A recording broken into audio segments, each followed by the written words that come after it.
the most important part of providing food for the living beings is the process of photosynthesis, which is undertaken by the plants in their leaves, where carbohydrates, fats, proteins are synthesized by the leaves of the trees, for which chlorophyll, a green coloring pigment, is necessary.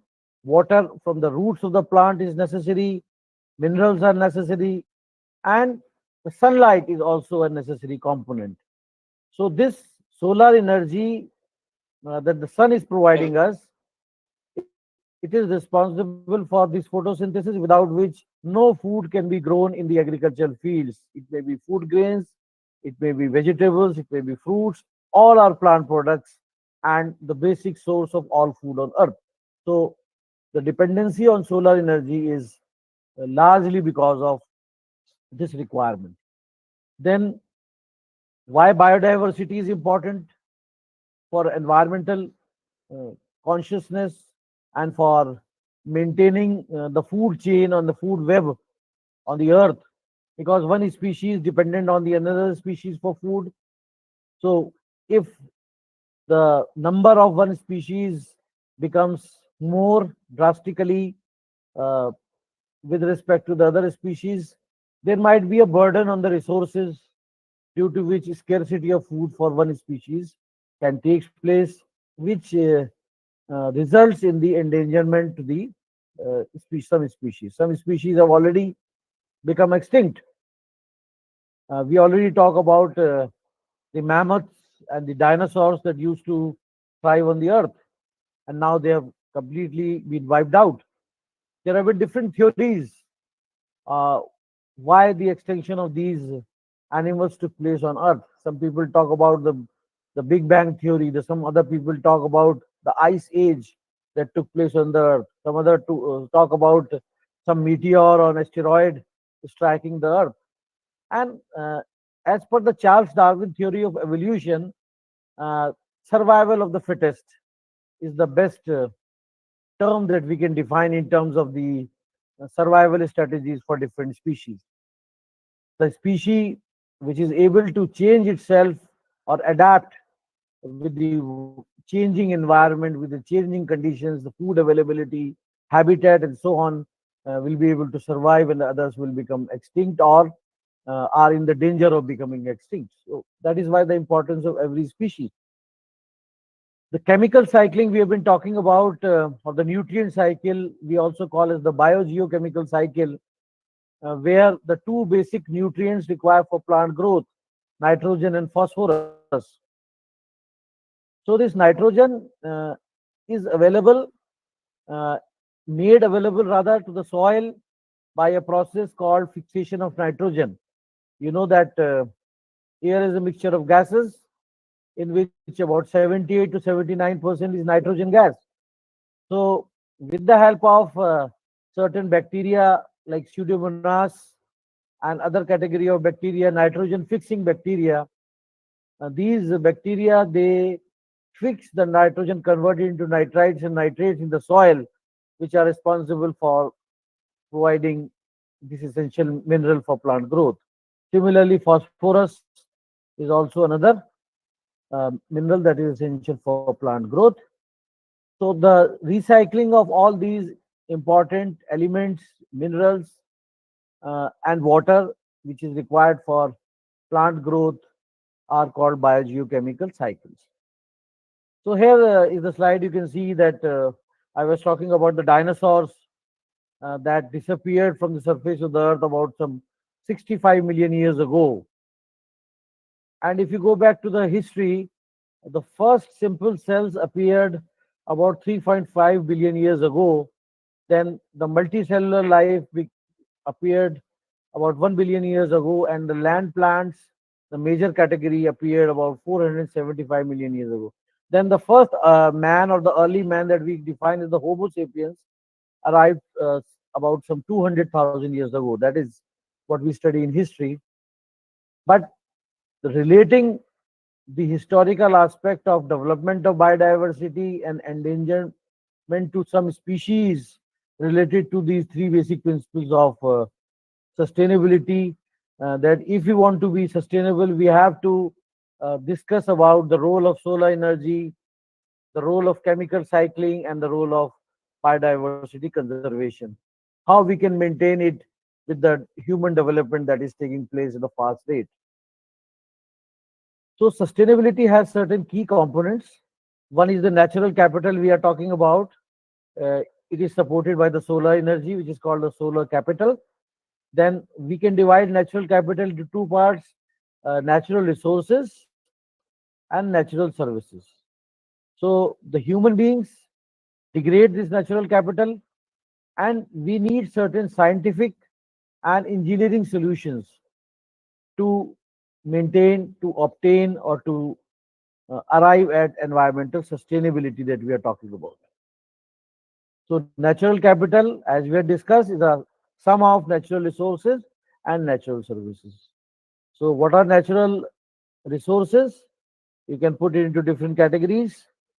Uh, Non-renewable minerals uh, found below the surface of the earth, and we take these to metallurgical industries to purify them and convert them into pure metals, which are used for different purposes for the use of human beings. Then natural oil and gas, uh, present in the form of crude oil, and it can be taken to a refinery, oil refinery, where it can be converted into different ingredients by fractional distillation, like LPG, like petrol and diesel, wood, naphtha, paraffin wax, bitumen, etc. So these are some of these resources are in the category of renewable resources like water.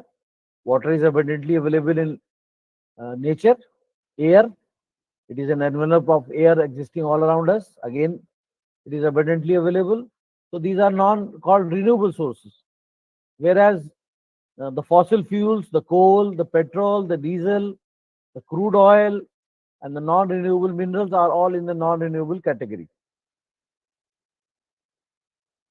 So this is the slide which is explaining the nutrient cycling I was talking about, the nitrogen present in the air, and the all the vegetable matter as well as the animal matter.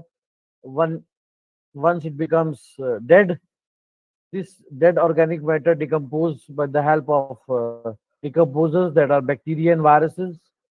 Then it is converted into inorganic material in the soil, and then finally this again converts back into organic matter in the form of plant growth, and this cycle continuously goes on. It's called the nutrient cycling.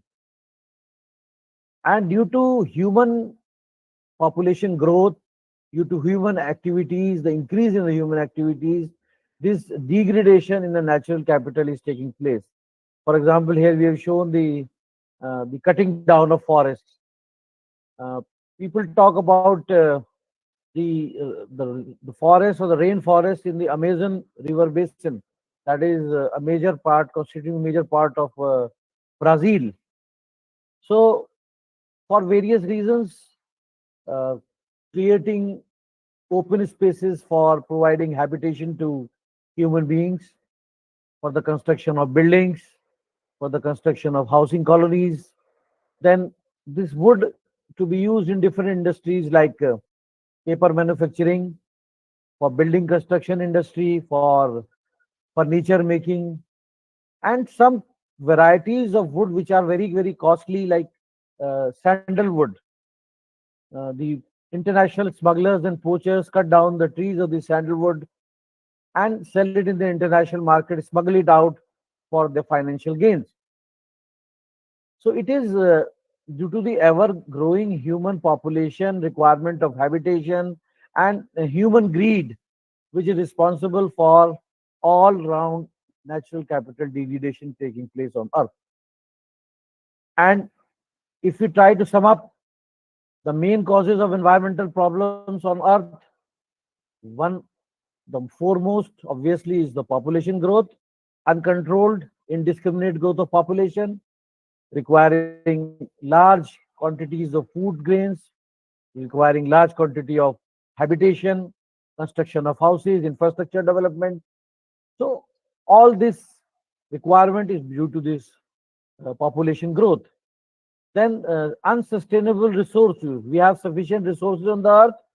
If we plan and manage it, uh, we change our habits, try to learn and follow the principles of live and let live. The resources are sufficient. Human beings have been living on this planet Earth since the time immemorial, as we have just seen hundreds and thousands of years. But what has happened in the last few decades that have made the planet very, very unsustainable and created a lot of environmental problems? That is using certain ways of life, certain technological tools, and other things like these big cars, use of air conditioners on a large scale, and uh, industries in which engineered systems have not been properly installed for the reduction of air pollution, water pollution, soil pollution, so on. So, poverty is the mother of all problems, as they say, that in underdeveloped countries where we have more uh, poverty, the pollution is also more and the burden on the natural resources is also more. So, if you want to remove environmental problems, it is directly related to poverty alleviation. Then the environmental costs of reducing pollution, because you know that if you want to reduce air pollution coming from industries or from thermal power plants or any place, you have to set up wastewater treatment plants, you have to set up air pollution control devices in industries and in automobiles and other places. So, bringing down pollution, preserving and conserving environment, it has a cost, and we have to bear this cost if you want to bring about uh, earth environment which will not be having a negative effect on our health. So we have to make these compromises and trying to manage and simplify nature without having knowledge about how it works. So the people who are expert in the field of environmental studies, environmental science, and environmental engineering should be made responsible to fight with these problems, who are expert at doing so. As you know that the role of engineers is to provide engineering solutions to human problems at a minimum possible cost. So for developing countries like our India, we have to provide amicable solutions, economical solutions, and which can be adapted easily by the general human population living in the rural areas. That is very, very important. So, what is the path to sustainability? We have to conserve and protect the natural capital by avoiding, by preventing, by reducing the degradation of this natural capital. We have to find out solutions which are not easy to adapt, to apply, but not even impossible. And uh, we have to consider and talk about the topics like trade off.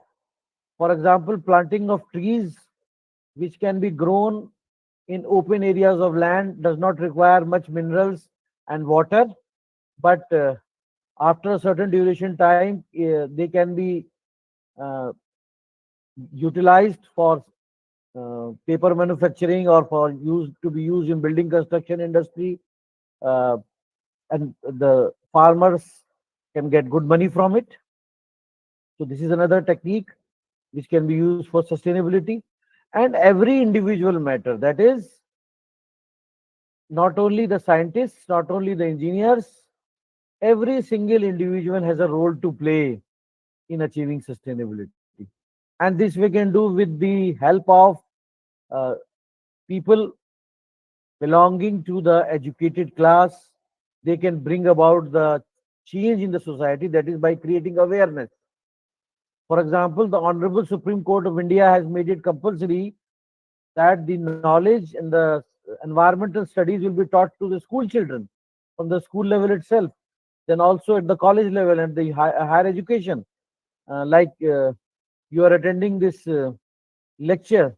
The purpose of this type of lecture is to create awareness amongst the educated people so that we can further spread this awareness in the society uh, to the underprivileged people, to the less educated people, people living in the rural areas.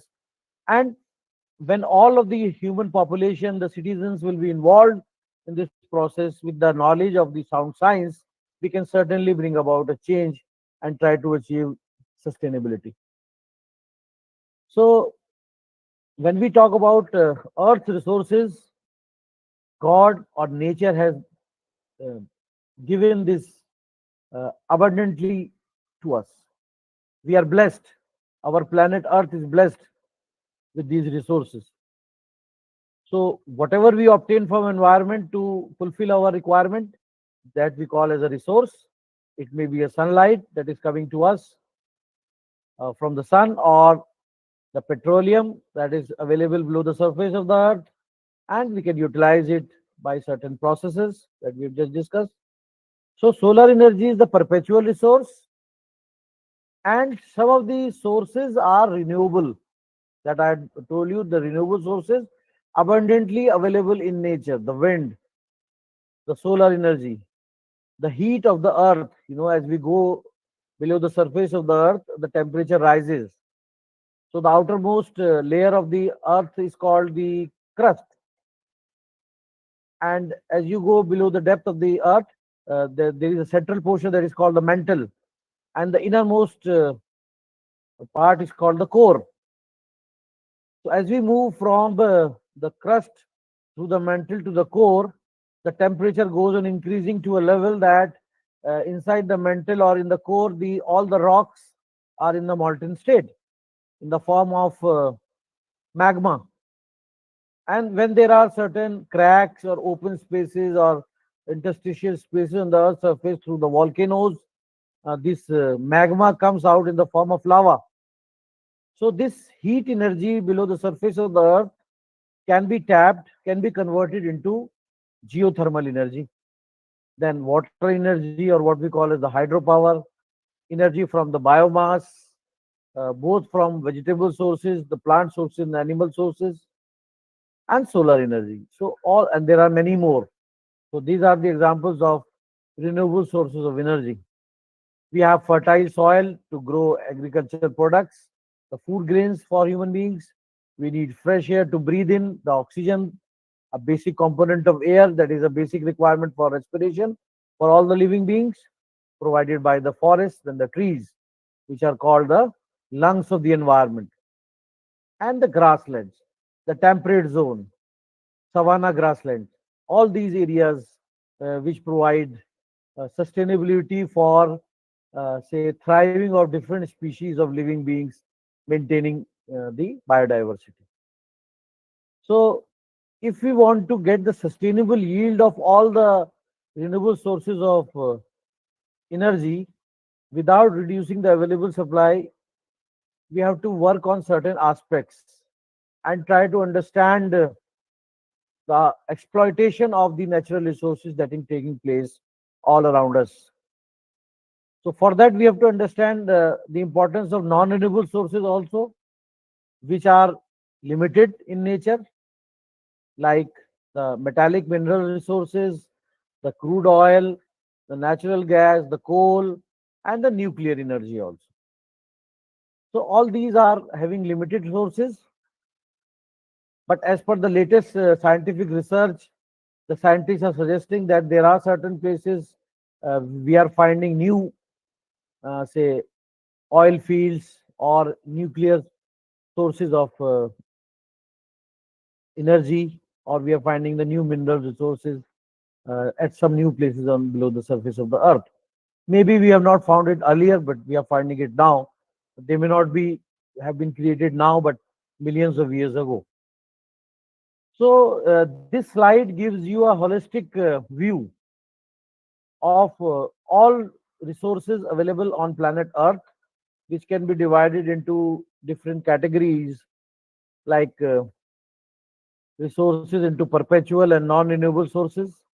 Then perpetual resources into two categories: direct solar energy and other sources like winds, tides, flowing water, then non-renewable fossil fuels, metallic minerals and non-metallic minerals, and the renewable sources, fresh air, fresh water, fertile soil, all the biodiversity, including plants and animals.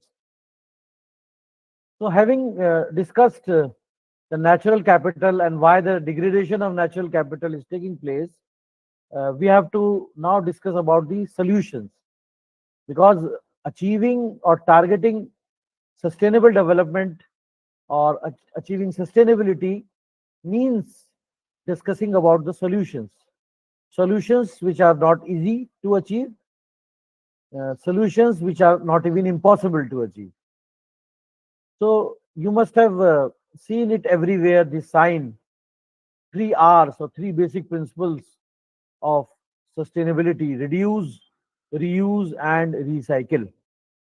So these three terms uh, tells us a lot about our efforts as environmental scientists, as environmental engineers, as the people who try to learn the basic aspects of sustainable development, is how to reduce pollution by reuse, reduce, and recycle. We will discuss it. So, reusing means any type of,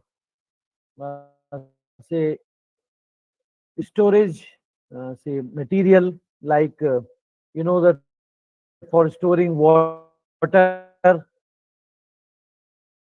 in our houses, in our refrigerators, we use different types of bottles. Bottles can be made of glass, these can be made of plastics, and we purchase different types of food grade items. Uh, for example, the pickles, the juices, um, and honey, etc. These are again available in the market in tin cans, in glass bottles, in plastic bottles. The solid waste is reusing these articles again. So, what the industry is aiming at, collection back of these bottles, whether these are plastic bottles or glass bottles or tin cans or the cardboard cartons, uh, which are non-biodegradable in nature. That is, the bacteria cannot decompose these materials, and they can be purchased back from the end user, and in the industry they can be cleaned up again and to be used again for filling up the, say, food items or processed food materials for which these have been used earlier again and again, thereby reducing the total volume of solid waste, which is a big problem nowadays in big cities. You know that there are huge, say, mountains of garbage, huge mountains of solid waste, some of which may be biomedical waste, some of which may be hazardous waste, all of different types. This problem is there. How to dispose it off? So this solid waste management is a separate, independent topic, a subject which scientists are working research day and night to find out ways and means to get rid of this large mountains or hills of solid waste that are generated in big cities. So reuse is one such thing that we can do to reduce the volume. The second is by reusing it, obviously we are going to reducing it. We are reducing this waste. And recycling is that collecting solid waste, and collection itself is also a mechanized technique in all the developed societies. Not what you see outside your locality or in your neighborhood. Uh, our civic bodies like Nagar Nigam, they collect the solid waste from house to house, but uh, the technique of collecting the solid waste is not proper, what it should be, what is existing in the developed countries. The solid waste is being collected from the bins, large size bins being placed on the busy streets, on the roads, in market areas, near schools and colleges, And this is done during the daytime hours from 9 a.m. in the morning to 11, sometimes up to 12, where school children are going to their schools or even coming back. The shopkeepers are going to open their shops, and all the other people. The market is abuzz with all the activity. And when this solid waste is being transferred from a bin to a collection or a haul vehicle, this solid waste is being uh, all the parts being blown up with the air. You can say the bad smell is spreading, the bacteria and virus that has been breeding, and the insects spreading this waste in the entire area. The birds are attracted and creating all sort of nuisance. So the correct method of solid waste disposal is, in all the developed countries, you will find that they have selected a day or two. In some countries it's Thursday night, in some countries it is weekend, that is Saturday or Sunday, and that too at the wee hours of the night between 2 o'clock to 4 o'clock in the morning, when most of the people are sleeping. And the collection vehicle comes, and they have automated bins. It lifts the bins with the robotic arm. There is no need for any manual intervention, and it is the waste is converted, which has been kept in the biodegradable bags by the people at the selected locations, being transferred into the hauling vehicles without any nuisance, any say bad smell or any insect or bacteria coming out of it. Then all these collection vehicles taking this entire solid waste to a common collections facility center outside the city, where this waste is segregated first. What is the meaning of segregation? Separating it. First, biodegradable waste is separated, and the non-biodegradable component, which cannot be degraded by bacteria, is separated. Then we can separate other articles: rubber, plastics, paper, cardboard, uh, glass, metals, etc., etc. All these things. And biodegradable component includes the peels of, for example, vegetables and fruits, our kitchen waste, paper. All this can be degraded by the bacteria. This is called biodegradable component of the waste. So what we do is, first we uh, utilize this waste for recycling purpose. For example, if it is a demolition solid waste, a building has been demolished or has been fallen down, it contains pieces of bricks, it contains pieces of plaster, pieces of concrete. So all this is called demolition solid waste. It can be used for land filling, or for construction of creating an embankment for construction of a road or a railway line, or it can be used for as a filling material. So this is removed and sent there. So in this way, some volume of solid waste is reduced. Then the recycling is done. All these components are sent to the respective recycling industry. For example, plastic waste is sent to the plastic industry for making some useful articles. The rubber is sent to the rubber industry, metals to the metal industry, and so on. So in this way, we reduce from 30 to 40% the solid waste, and the remaining, which cannot be reused, which cannot be recycled, the biodegradable component is sent for specific say treatment systems. For example, composting technique. What we do in composting, we take this biodegradable component, the solid waste, and with the help of aerobic bacteria, convert this waste into biomanure or biofertilizer. So this biomanure and biofertilizer, this can be utilized by people in their individual houses also, for say as a manure in their own lawn or their kitchen garden. It can be made available to the farmers at the village panchayat level, or even in the city, for say using as a biomanure or a biofertilizer in their agricultural field. So it has two benefits. On one hand, we are reducing or disposing of the solid waste. On the other hand, we are minimizing the use of chemical fertilizers.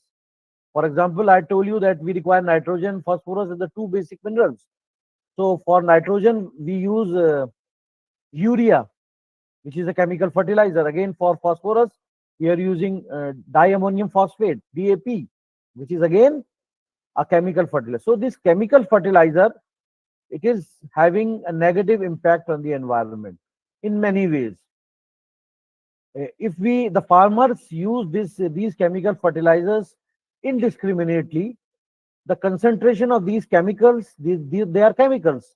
So the concentration is increasing in the soil, and when the rainfall takes place, these chemicals combine with the rainwater and they infiltrate and percolate down the soil to contaminate our groundwater resources.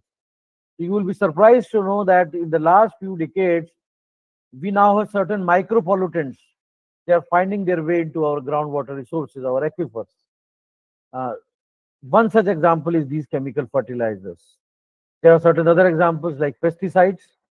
Again, we are using the pesticides in the agricultural fields for different types of chemicals for killing of pests, for killing of fungus, fungicides, for killing of rodents, rodenticides, and several other category. The broad term that we use here is um, pesticide.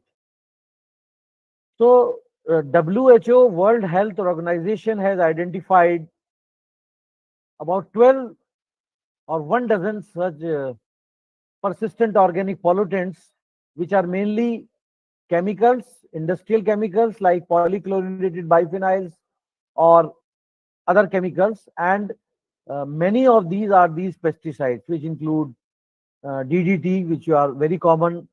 You must have heard about it, dichlorodiphenyl trichloroethane, then Myrex, toxaphene, etc., etc. There are many. So all these chemicals are very, very deadly. They are cancer causing. They are carcinogenic compounds, and most of us are depending on the groundwater. We drink groundwater, either the Nagar Nigam is supplying it to us in the form of water distribution system, or in the cities where we don't have a water distribution system, we are taking out this water from below the surface of the earth. Previously, we were taking out from level 1, around 120 feet. Now, in Aligarh, we are taking about a 250 feet, that is level 2. All these groundwater, it is having certain quantity of micropollutants like pesticides. So, nobody thinks about this. We have never thought about that any groundwater that we are drinking is laced with these micropollutants. Not only pesticides, heavy metals, chemical fertilizers, pharmaceutical compounds, and now radioactive compounds also. So the basic reason for increase in the prevalence of cancer is this is one of the reasons. If you talk to the doctors or the scientists, they will tell you that this is a major problem. You see every day any person around our society, our locality, in our friend circle, in our workplace, somebody or the else is affected by this deadly disease, cancer. What is cancer? If you talk in the layman term, you know that our basic unit in our bodies are the tissues and the cells. So there is a normal mechanism in the human body. The old cells die and the new cells are formed in the body to take their place. But due to some reason, if the formation of new cells is happening at a very fast rate, proliferation of the formation of cells. So this is called a growth, formation of growth in the human body. And if this growth is benign, it is not of a major problem. The doctors do a surgical operation and remove this growth. But the problem is if this growth is malignant in nature, it is called cancer. So in medical terms, we call them sarcomas and carcinomas. And you know that cancer is of all parts of human body from head to toe. You know, the skin, blood, or all organs of human bodies and tissues, you name it, the cancer is there. And according to the latest Lancet Journal of Medicine report, uh, they are saying that by the year 2050, India will become the cancer capital of the world. That means the largest number of cancer patients will be in India. And the two major reasons for this, one is all around pollution. The water we are drinking is highly polluted. The food that we are eating is having pollution. The air we are breathing is in highly polluted. So I haven't talked about air as yet. We will be talking about in the subsequent slides if time permits. So this is an important thing that the awareness about we should create in society. If we are talking about sustainability, we have to think about that what problems the developed societies, the Western world, the countries of Europe, USA, and even China were facing about 50 years back, we are facing them now. And our development, especially our industrial development, is taking place now. But at what cost? We have brought about the green revolution. We have become self-reliant in production of agriculture products, the food grains, but what at what cost? How much uh, danger or how much say damage we have caused to the environment by indiscriminate use of chemical fertilizers and pesticides. Then the second major thing that is responsible for causing cancer in our country, which is not a problem in other countries, is adulteration of all food items. That is not the topic of discussion here in this presentation today, but this is a problem. You go to market to purchase anything from milk to food grains to um, any type of even life-saving drugs. They are adulterated, they are fake, and it is also playing a havoc with our health. So these two problems all around pollution plus adulteration of food items, that is responsible for so much increase of cancer around us, and it is a major problem. So this recycling is very, very important. I was talking about the solid waste management. So after recycling, whatever is left, if it is biodegradable, it is converted into biocompost or biomanure by using techniques like aerobic composting, by vermicomposting, including by using earthworms. And the non-biodegradable component is converted into innoxious form by techniques, by devices like incineration, pyrolysis, and gasification. So if we talk about, I was talking about a biomedical waste. So you must have visited pathology labs for testing your blood.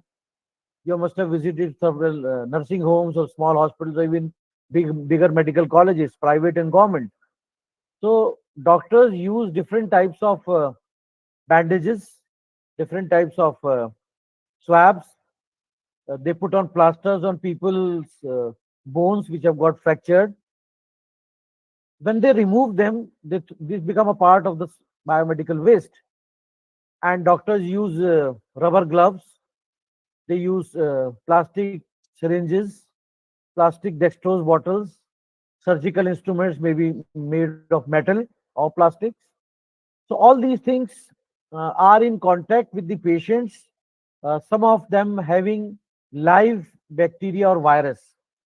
And some of these bacteria or virus are so deadly that there is no cure at the present time. For example, HIV, AIDS, hepatitis A and B, etc. So if we cannot dispose of this solid waste directly into the society. Why? Because in this way the disease will spread. So every big medical college or at the city level, we have this machine, incinerator, where we make this biomedical waste, we burn it down at high temperature and pressure, creating very little air pollution, and it is made innoxious. Innoxious means which is not harmful for the human beings. That is one technique. And gasification are the other two techniques. I'm not going into the technical details. So that is the entire technique, entire method of how to dispose of the solid waste. Some part may be dumped outside the city, not the way we do it. You must have seen it is a common practice in our cities that we clean our house and throw the garbage outside the house on the road, or we give it to the Nagar Nigam people. Many times they collect it and burn it and become very happy about burning the solid waste. So burning of solid waste is the worst way of disposing it of. If you see somebody burning the solid waste, please stop that person. Because when we burn the solid waste, we are solving one problem and creating other. And sometimes creating other problem, that is air pollution by release of oxides of carbon and sulfur and nitrogen, as well as some deadly, when we burn plastics or polythene bags, deadly poisonous gases like dioxins and furans, they are released into there. Again, they are carcinogenic compound, cancer causing compound. So stop that person. This is not the correct way. So what they do, they just take it and throw it outside the city, giving a very bad view to all the people who are entering the city. Sometimes it is a tourist city, for example, Agra. So various tourists come to see Taj Mahal. Sometimes many international tourists come. So they are coming in the city and they are welcomed by this open landfill site in which there is a dump yard of the solid waste. A lot of bad smell is emanating from there. Insects are spreading. The birds are spreading the waste in the entire area, causing lot of problems. So this is not a good site to see. The solution is construction of sanitary landfill. What is a sanitary landfill? Sanitary landfill is a natural depression or a man-made landfill in which the base is provided with a high density polyethylene lining, HDPE lining, and over which we spread the solid waste and soil in layers. The top layer of solid waste is covered with the soil, and then we do the landscaping over it. And in this landscaping, we either plant the grass or put up flowering plants, which gives a very beautiful view to the viewer's eye. And there is no problem of emanating gases or bad smell or insects or birds being attracted also. But when the rainfall takes place, the rainwater goes in the landfill. Whatever chemicals, whatever pollutants are existing there, the land rainwater say combines and creates a deadly liquid inside the landfill that is called leachate. So this leachate is a big problem for which we have put up this HDPE lining I was talking about. If this HDPE lining is not is provided the base, this leachate will infiltrate and percolate again down the soil and contaminate groundwater. So we cannot allow this to happen. So what we have done is that we put this lining and provided under drainage system through which the leachate is drained out of this sanitary landfill system and is sent to the wastewater treatment plant for further treatment. So that is another technique. So these are all the techniques that we use for solid waste disposal in developed cities. In India also, we are using all these techniques now. And in our B or C class cities, especially the smart city, you know that Aligarh has also been a part of the smart city project.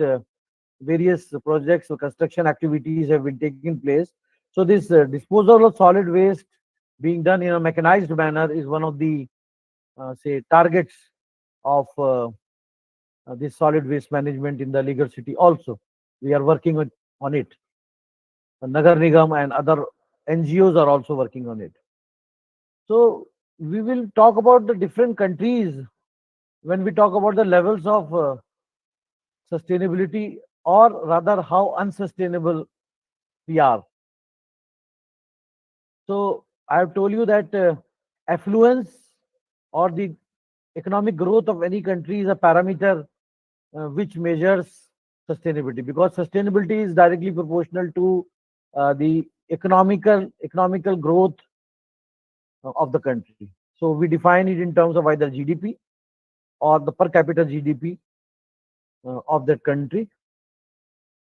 Then economic development, we define some countries as more developed. Some examples are given here. The countries of North America like USA, Australia, New Zealand, Japan, and most of Europe. Then less developed countries, many countries in Africa, Asia, and Latin America. So here you can see in this world map, they have tried to separate the countries by their affluence, by their economic development or the gross national income per capita. So you can see that India is in the lower middle income group. So again, providing a comparison of the world trends. Uh, these are the statistics about the developed countries, and below it, the statistics of the developing countries. So population in the developed countries is much less as compared to the developing countries or underdeveloped countries. Population is much high. Again, population growth in the developing countries is more. The rate of the population increase is more, but the 85% of the wealth and income is in the developed countries. Only 15% is in the developing countries. As far as the resource use is concerned, about 90% of all the resources are being used by the developed countries. Only 10 to 12% by the developing. And uh, as far as creating pollution and waste is concerned, 75%, like three-fourths of all the waste being created by the developed countries, only 25% created by the developing countries like India. So that was the reason for countries like India not agreeing to the international treaties or conventions in terms of reducing the pollution levels is concerned. So the developed countries was dictating us that all the countries should reduce their carbon footprint or their ecological footprint equally, whereas the view of countries like India was that we are polluting less and we are using much less natural resources as compared to you. We have less technology, we have less money, you have all the technology, you have all the money. So it is not judicious, it is not proper to ask the developing countries whose development is taking place now to compromise with their industrial development, to compromise with their economic development, and reducing their carbon footprint at the same level as with the developed countries.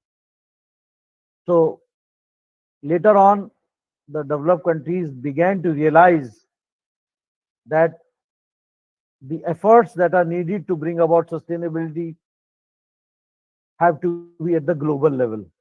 It is not possible that only a selected few countries decide and sign a treaty is going to solve the problem. No, it is a global problem. We have to work together. And to work together, we have to address the problems faced by the developing countries. That is why they agreed that the rate of cutting down, the targets that have been set up to cutting down of carbon emissions should be proportional to the amount the countries are polluting to the environment or have been polluting to the environment the last 50 years or so. Secondly, they have agreed to transfer the latest technology to control pollution to the underprivileged, to the developing countries at free of cost, and provide more financial resources for these concentrated efforts by the international monetary organizations like IMF and the World Bank. So, having done that, these developing as well as developed countries sat together in Copenhagen in Denmark and have signed a treaty for bringing down the carbon emissions, for climate change control, and for other things to bring out sustainability on Earth. We had already talked about what environmental degradation is and why it is happening at a very fast rate, and why it is also called as the natural capital degradation.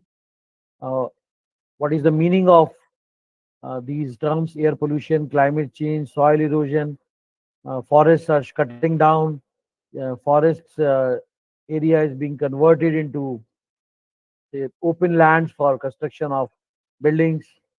This has decreased the wildlife habitats, resulting in extinction or endangered of species. Then water table is going down, aquifer depletion. We are taking more water, replenishing less. So all round water pollution and problems existing. It is called natural water capital degradation. So if we talk about the What are the sources of pollution responsible for these different types of pollution? We divide into point sources and non-point sources. And the pollutants we divide into biodegradable and non-biodegradable for type of pollutants. So this is the example of the smoke coming out of the chimney of an industry. So this is an example of point source of air pollution. This is a solid waste plastic bottles and more in this single use plastic waste, what we use one time and throw, like the uh, packaged drinking water you purchase from the market from different under different trade names, Bisleri, Kille, and Aquafina, and the cutlery, the plastic plates, the plastic spoons, and other disposable items that we purchase from the market for small functions in our houses and offices, use it and then just throw it in the garbage. These are the non-point source of land pollution as well as water pollution. Then obviously, when there will be a pollution, either in the air, water, soil, or any other place, it will be having an effect on our health. It is not that it will not have any effect on our health. So we talk about already talked about drinking contaminated water. So if you drink infected water with pathogens, it is responsible for causing certain waterborne diseases like typhoid, like amoebic dysentery, like gastroenteritis, and so on. Even poliomyelitis virus is also a part of infected water. And we have already talked about the solid waste and soil contamination. What is the effect of soil contamination on even on the underground water, that is aquifers? Air pollution is also becoming a major problem of the day. Now you can see every newspaper in the country talking about large scale air pollution to the dangerous level and beyond that in national capital region in Delhi and in satellite towns around Delhi that is a part of NCR region, Gurgaon and Ghaziabad, Noida, Greater Noida. So previously, if we talk about the 10 major cities in the world that were having high levels of air pollution, five or six cities were from China, but now they have having done away with their air pollution problem in a larger way. And now, out of 10 big cities, 7 to 8 are of cities of India, and that too, some of the major cities of NCR region and Uttar Pradesh, including Ghaziabad and Kanpur. Now, smaller cities like Aligarh are all the air pollution levels are increasing. Not only outdoor air pollution, and now the latest research is going on the indoor air pollution inside our houses, inside our schools, our colleges, and even hospitals. So this is also going down, going up rather. And when we breathe continuously in an air having an air quality index more than 400, in Delhi now the or in last few years the air quality index have gone beyond 800,000 or even 1200. So that is equivalent to smoking 30 cigarettes a day. And the scientists have predicted that it lowers the average life of an individual if we are living in a city of like Delhi or the NCR region and breathing in continuously in the air which is highly polluted. It reduces the average age from 2 to 4 years, which is visible there. It starts from small irritation problems in the nose, resulting in cough and sneezing, then developing of headache and fatigue, to problems in breathing in our lungs or the respiratory systems, inflammation in our alveoli, that is called alveolitis, in our bronchus, bronchitis, and then serious allergy in diseases like asthma is there. So doctors give the medicines or the puffs for treating the problems, but once a person is affected by allergy and the inner lining of the lungs is gets inflamed. It's very difficult to treat it. It is very difficult to bring it in the original form. So all cause of problems because of it, even lung cancer is being reported. In 2021, 2021, this COVID-19 played a very large scale havoc. Many thousands and hundreds and thousands of people died. And the air pollution combined with this COVID virus has made the things even worse for the people getting affected by it. And the doctors are talking about the cardiovascular diseases being increased because of this air pollution. Normally, we don't think that, okay, this air pollution is having the effect on our respiratory system, but how it is possible it is having an effect on the cardiovascular system, the heart, it is having. Because you must have heard about the blockage of the coronary arteries, which takes place due to the accumulation of fat or lipids in our coronary arteries, the arteries that supply blood and oxygen to our heart muscles. So what happens is that in the lungs, the oxygen is being transferred to the hemoglobin, which carries the oxygen to different cells and tissues of the human body. Even heart cells require oxygen. So what is happening is that the particulate matter, the particles having size less than 2.5 microns, this is finding their way into our arteries, and this is combining with the fat or lipids present in the blood to form a plaque, which is increasing the rate at which the coronary artery is being blocked, responsible for causing heart attacks and myocardial infarction. So this problem is again increasing. It is though it is a lifestyle disease, but it is accelerated. The rate is being accelerated due to the air pollution. So you can see that all type of pollution is harmful for the human beings. Now again talking about solutions, some time is left, so we'll be discussing about the solutions. We have to do pollution cleanup. We have to identify the problems. We have to create the awareness and use the engineered systems, low cost technology. Because in country like India, we require a low cost technology. Only then this technology will be helpful for the common man. Otherwise, for a treating of water, if you use or you provide or you discuss about a 1 lakh rupees of water treatment system, most of the people in the country will not be able to afford it. Only a few affluent people, the industrialists or the people who are rich, they will be able to afford it. So it is of no use. So as engineers, as scientists, we have to work on providing low cost solutions for the people living in the rural areas, for the people belonging to the low social economic groups. Then this is a problem that is happening in our country also, over exploiting of the renewable sources. People are thinking that they switch on the submersible pump in their house and it is visible that the water is flowing down of the tank. If you go and tell them that the water is flowing, they say that it is my electricity, I am paying the bill, it is my water, I am taking it out from below my house.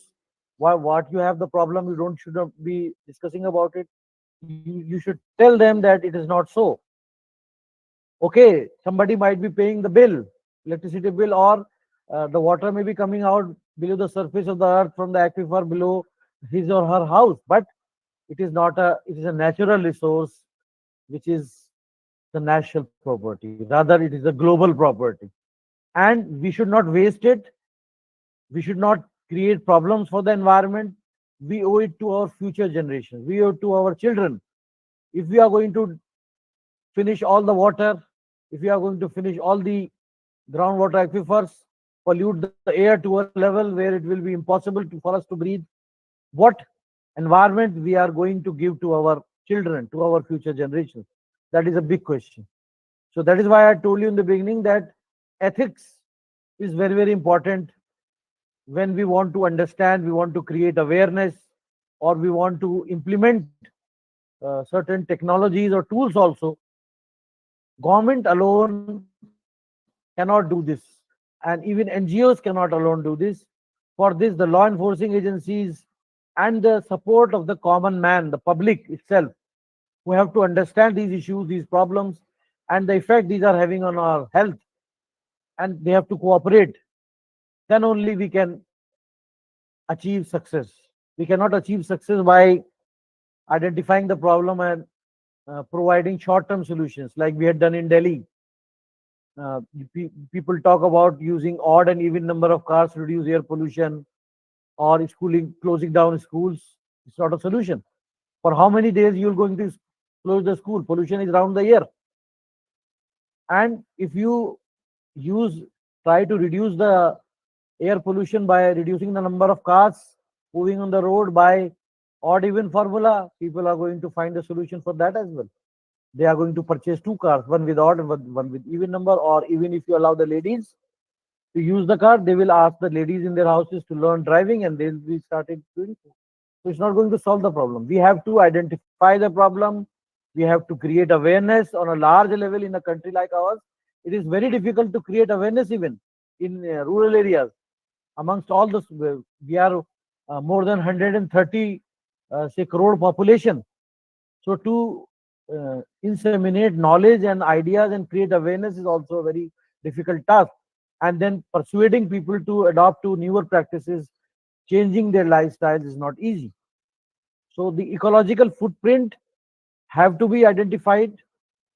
I had told you the meaning of ecological footprint, the amount of biologically productive land and water needed to provide the people in a region with indefinite supply of renewable sources. So, uh, what is the meaning of being a state sustainable? That whatever is the biological capacity for replenishment, our ecological footprint is more than that.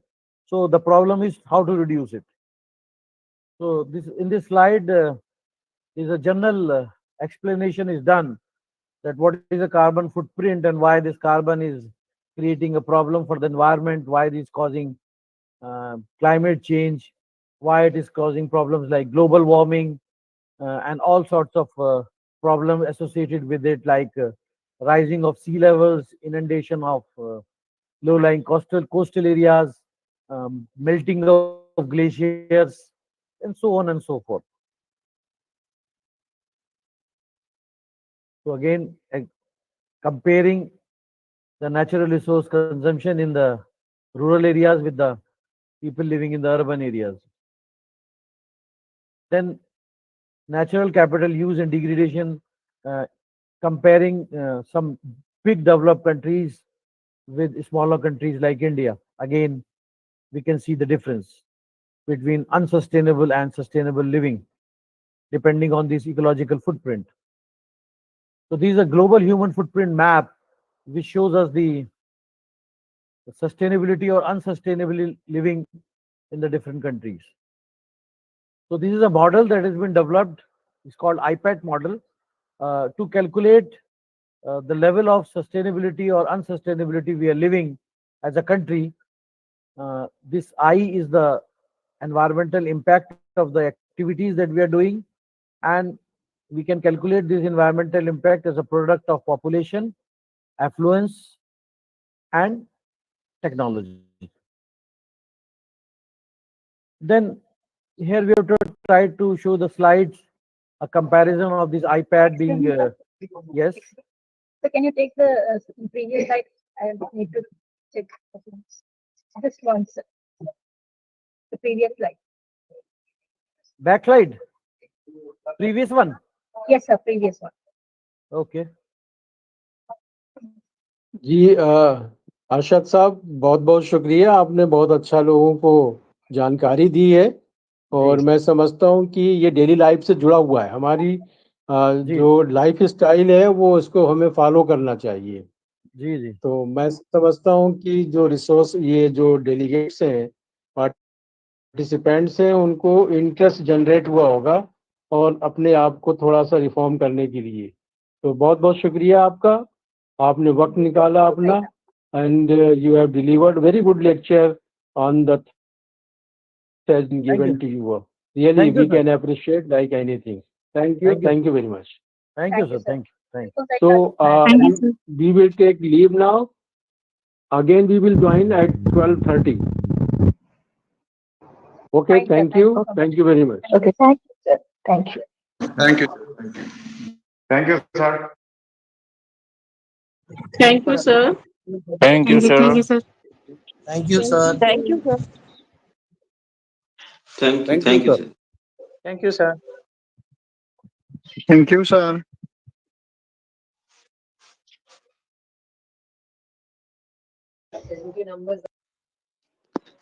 Thank you, sir.